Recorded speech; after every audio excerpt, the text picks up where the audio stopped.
Hello hi friends. आज जो topic हम स्टार्ट करने जा रहे हैं दैट इज़ री इशू ऑफ फॉरफिटेड शेयर्स। कि जो शेयर्स कंपनी ने क्या किए हैं, फॉरफिट किए हैं, कंपनी उनको किस तरीके से दोबारा इशू करेगी। तो जो कंपनी के डायरेक्टर्स होते हैं, डायरेक्टर्स कौन से होते हैं? डायरेक्टर्स वो होते हैं जो कि कंपनी के लिए जो भी इम्पोर्टेंट डिसीजंस होते हैं उनको लेते हैं। ठीक है, तो डायरेक्टर्स के पास ये अथॉरिटी होती है कि कंपनी ने जो शेयर्स फॉरफिट किए हैं, कंपनी ने जो शेयर्स क्या किए हैं, फॉरफिट किए हैं, उन शेयर्स को डायरेक्टर्स दोबारा से री इशू कर सकते हैं। इट मीन्स दोबारा से इशू कर सकते हैं। तो जो शेयर्स फॉरफिट किए गए हैं, जो शेयर्स कंपनी ने फॉरफिट किए हैं, कंपनी उनको किस किस तरीके से री इशू कर सकती है। जैसे कि कंपनी किसी शेयर्स को इशू करने जाती थी, फ्रेश शेयर्स इशू किए जाते थे, तब भी कंपनी के पास 3 ऑप्शंस होते थे कि कंपनी उन शेयर्स को या तो पार पे इशू करे, या फिर उनको प्रीमियम पे इशू करे, या फिर उन शेयर्स को वो डिस्काउंट पे इशू करे। ठीक है, ये किसके ऊपर डिपेंड करता है? कंपनी के ऊपर। तो इसी तरीके से जब कंपनी फॉरफिटेड शेयर्स को री इशू करने जाती है, तभी भी कंपनी के पास ये 3 ऑप्शंस ही होते हैं कि कंपनी उन शेयर्स को पार पे री इशू करे, प्रीमियम पे री इशू करे, या फिर डिस्काउंट पे। ठीक है, ये पार, प्रीमियम, डिस्काउंट हम बहुत पहले डिस्कस कर चुके हैं, लेकिन फिर भी आपको एक बार दोबारा से मैं रिकॉल करवा देती हूँ। पार का मतलब होता है जब कभी भी फेस वैल्यू पे, ठीक है, शेयर्स को इशू किया जाए। किस पे? शेयर्स को इशू किया जाए किस पे? फेस वैल्यू पे, तो उसे कहा जाता है share issued at par. It means 10 रुपये का शेयर है, अगर कंपनी ने उसको 10 रुपये का ही री इशू कर दिया तो री इशू किस पे हो गया? पार पे। सपोज प्रीमियम, प्रीमियम का मतलब क्या होता है? फेस वैल्यू से अबव, फेस वैल्यू से अबव पे, यानी कि फेस वैल्यू से ज़्यादा पे जब कंपनी शेयर्स को री इशू करती है। सपोज़ कंपनी की एक शेयर की फेस वैल्यू 10 रुपये है और कंपनी उसको री इशू कर रही है 11 रुपये का, तो कितना रुपये ज़्यादा पे वो री इशू कर रही है? 1 रुपी। ठीक है, तो ये 1 रुपी क्या है? ये 1 रुपी प्रीमियम का अमाउंट है। ठीक है, तो इट मीन्स कंपनी शेयर्स को री इशू कर रही है किस पे? प्रीमियम पे। डिस्काउंट का मतलब क्या है? सपोज़ कंपनी फेस वैल्यू से जब बिलो जाकर, ठीक है, जब below then face value company shares को री इशू करती है, उसे कहा जाता है शेयर री इशूड एट डिस्काउंट। यानी कि 10 रुपये का, सपोज़ 10 रुपये का शेयर था, कंपनी उसको री इशू कर रही है 8 रुपीज़ का।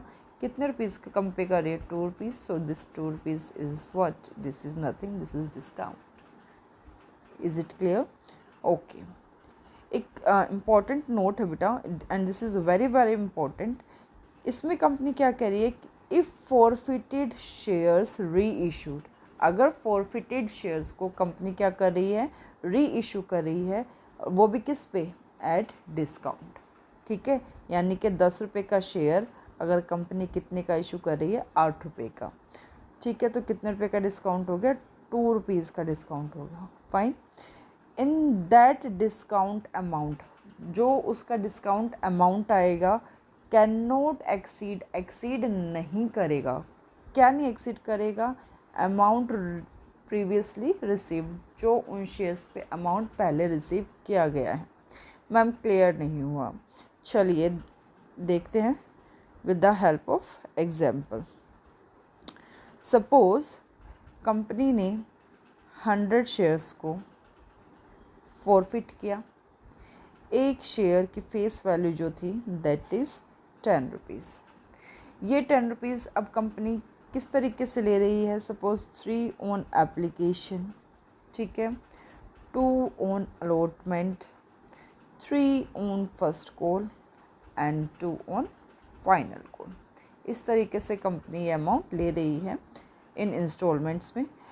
अब क्वेश्चन में सपोज मेंशन है कि इसने सिर्फ और सिर्फ एप्लीकेशन अमाउंट को ही पे किया है, ये तीनों के तीनों अमाउंट इसने पे नहीं किए। ठीक है, सो उस केस में एंट्री क्या होगी? शेयर फॉरफिट कर रहे हैं हम शेयर, आप में साथ साथ एंट्रीज़ को और जो नोटबुक पे करने की कोशिश कीजिए, ताकि आपको प्रीवियस जो वीडियोस में आपको पढ़ाया गया है वो साथ के साथ रिकॉल होता जाए। सो अब शेयर्स को फॉरफिट कर रहे हैं, share capital account will be debited, ठीक है, इसको डेबिट करेंगे। कितने शेयर्स फॉरफिट किए जा रहे बेटा? 100 शेयर्स पे कंपनी ने सारा पैसा मांग लिया है, तो it will multiply with the face value, नहीं तो कॉल्ड अप के साथ मल्टीप्लाई होता है, so it will B 1000। Yes और नो?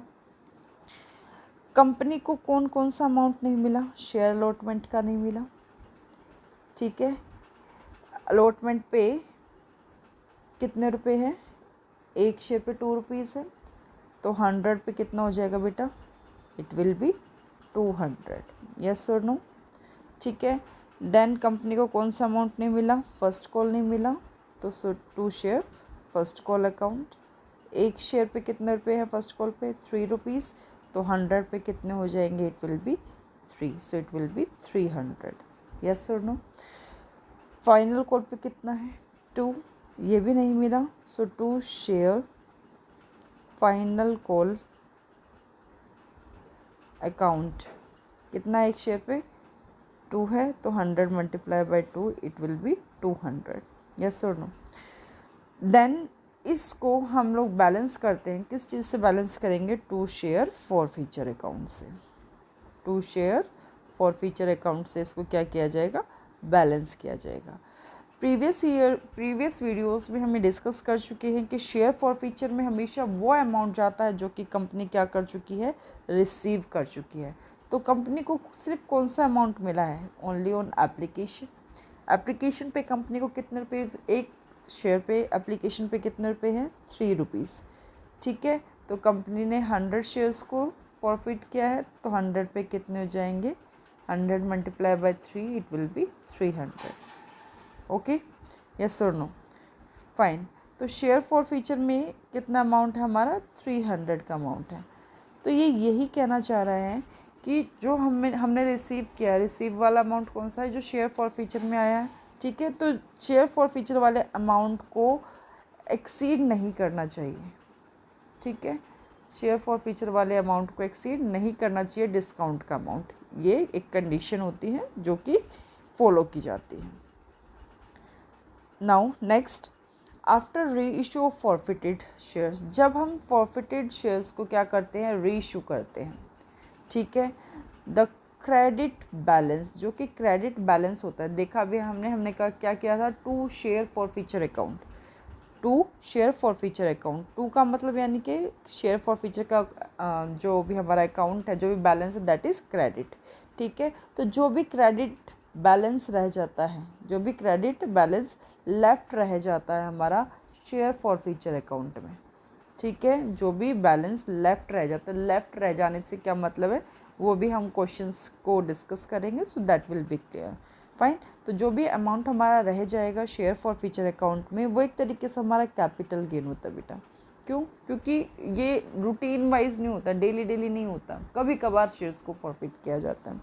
तो उसे हम कहाँ पे ट्रांसफ़र करेंगे? That will be transfer to the capital reserve account. Yes और no? Okay, now see the journal entry. Forfeiture की एंट्रीज हम प्रीवियस सारे के सारे क्वेश्चंस में देखते हुए आ रहे हैं, ठीक है। री इशू की एंट्री हमने नहीं देखी है, so now we will discuss reissue की एंट्री।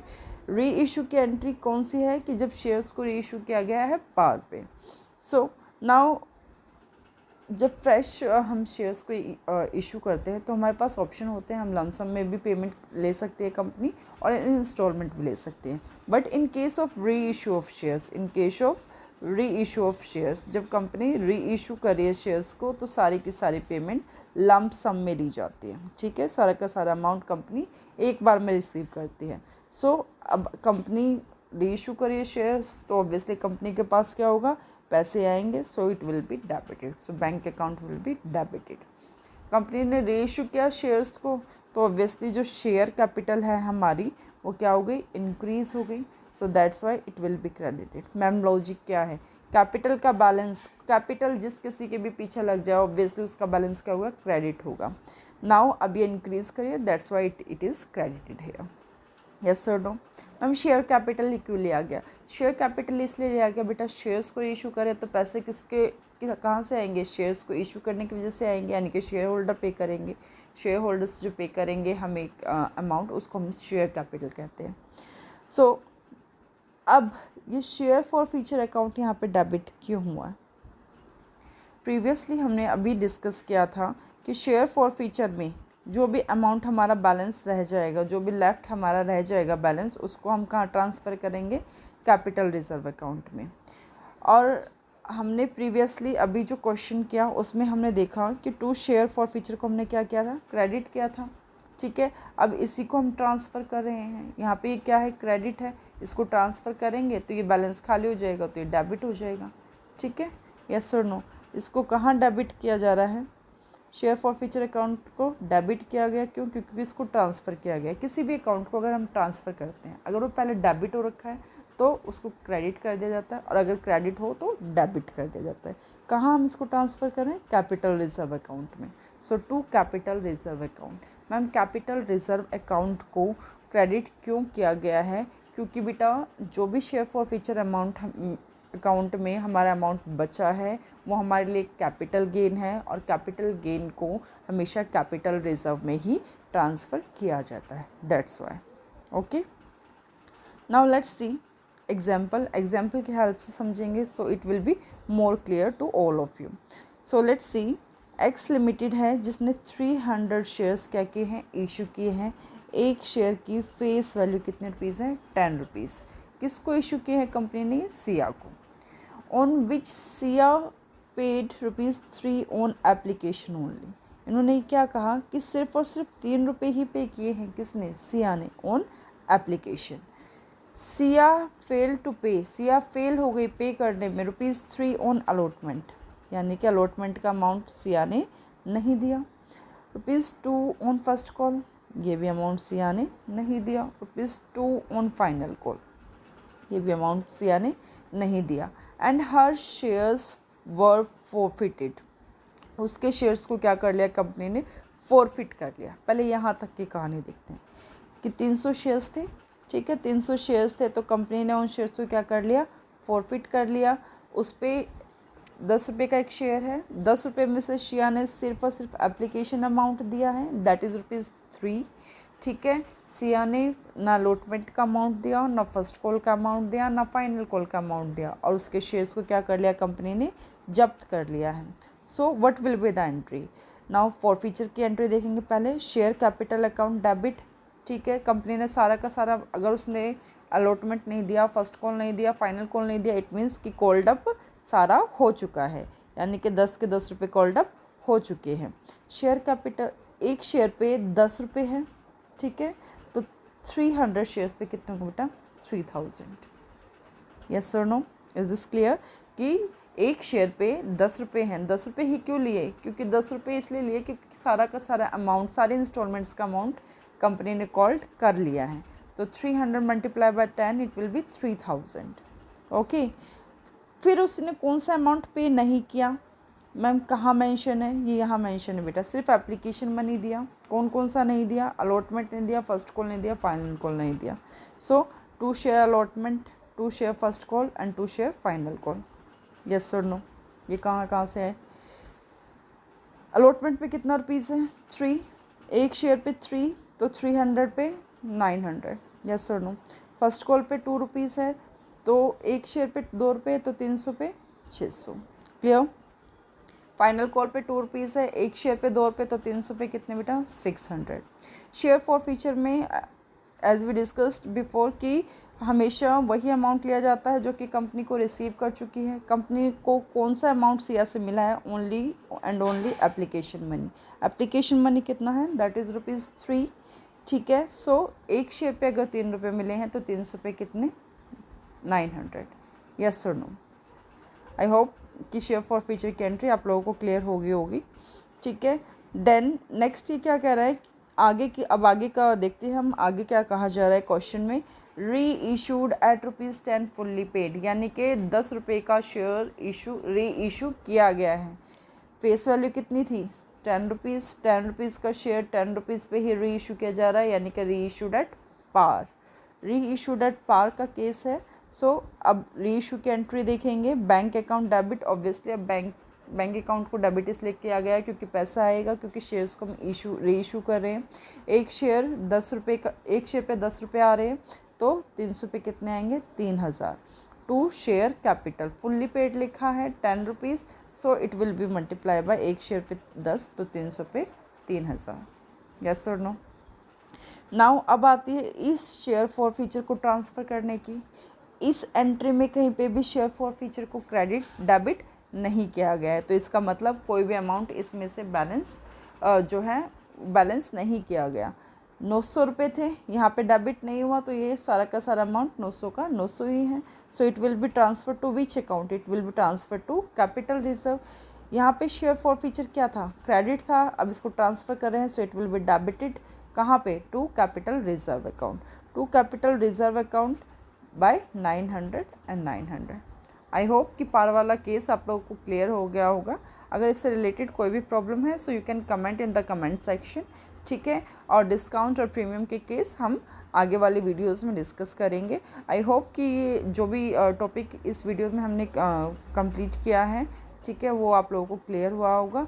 अगर आप लोगों को ये वीडियो थोड़ी सी भी हेल्पफुल लगी है so please don't forget to subscribe the channel and hit the bell icon and like and share the video. Thank you so much for watching the video.